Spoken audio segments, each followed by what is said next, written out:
This channel is supported by Truefire. Truefire, stop all that. The Truefire All Access membership, they've brought the price down for March Madness, they're calling it. So the cheapest you can get it any time of year is $99. It beats the codes that I normally tell you about. So I just wanted to shout that out here. So you get All Access membership for $99 for the year.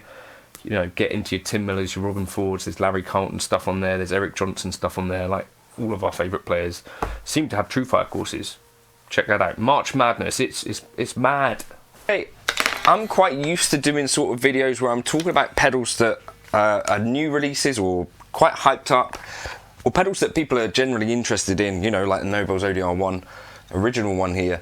But in this video I wanted to talk about some pedals which I don't think get hyped as much, for example like this ODR1, but you know, that deserve some more attention in my opinion. You know, if we're like talking about pedals a lot of the time, why don't we talk about some of these ones? So get involved. Leave your favourite pedals in the comments if you've got any that you think people would be well encouraged to check out. I think of something like the Fender, like, is it called the Hammer Tone Distortion? Some of those pedals I think haven't got a ton of like hype behind them. Anyway, so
here, obviously the Boss ODR, the original one, is the one that people sort of talk about most of all. But if those are good, then the ODR1, the stuff that Nobles are still doing, I think is also worth talking about, because it's A, inexpensive, B, it's still the same guys running the company. I've done some A/B tests with them, and in and of their own right,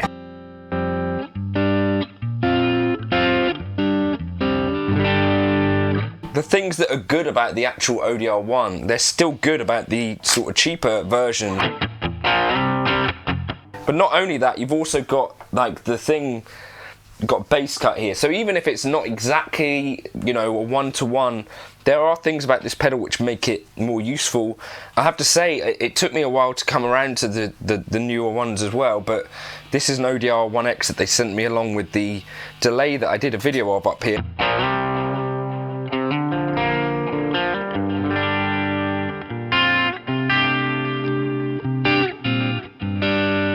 And it stacks really well, so here's a 5-watt World Plus pedal in front.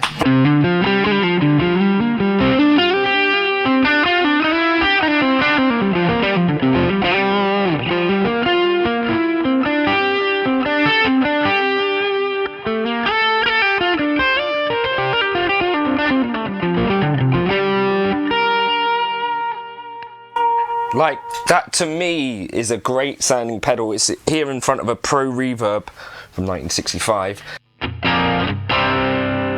But really useful for live to have the bass cut as well.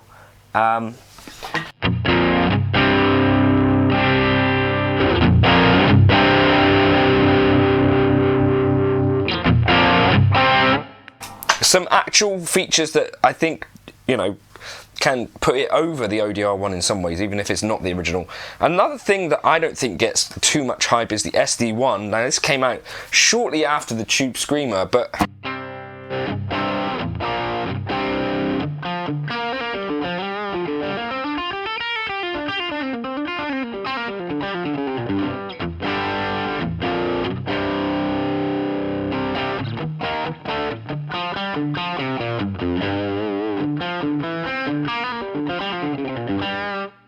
now this is an actual vintage example, which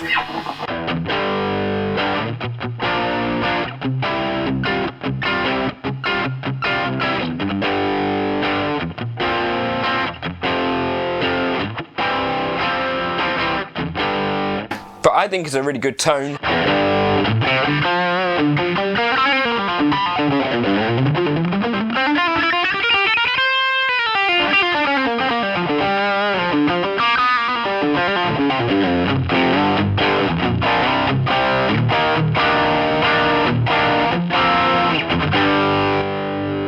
Stacks quite well too, and has less of that sort of bottom falling out of it that an actual Tubescreamer does.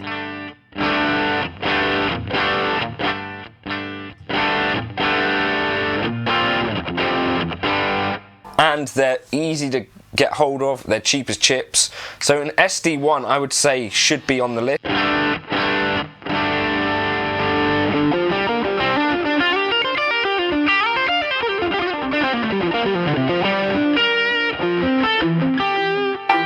And then last of all for me, I think the Boss GE7 belongs on this list, because it's, to me, one of the most useful pedals. It took me until like this year to actually buy a graphic EQ.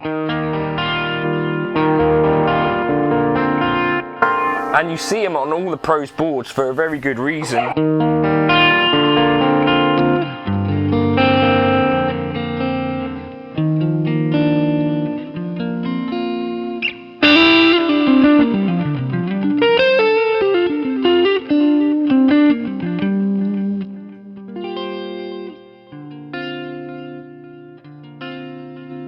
You use it as a boost, or you can use it to sort of shape your tone and do, you know, interesting things that you can't really do on other pedals.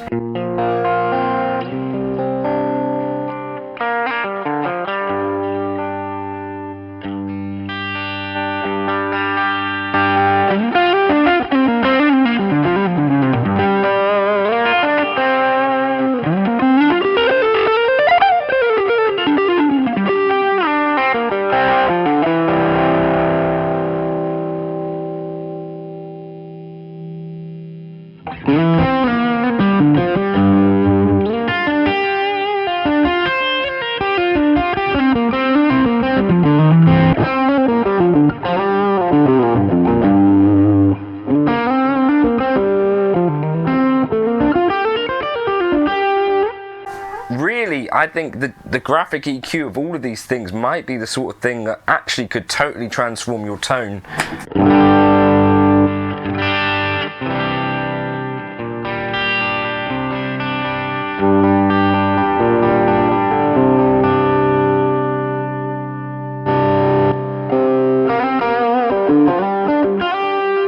And if something doesn't sound quite how you want it to, you can kind of reshape it.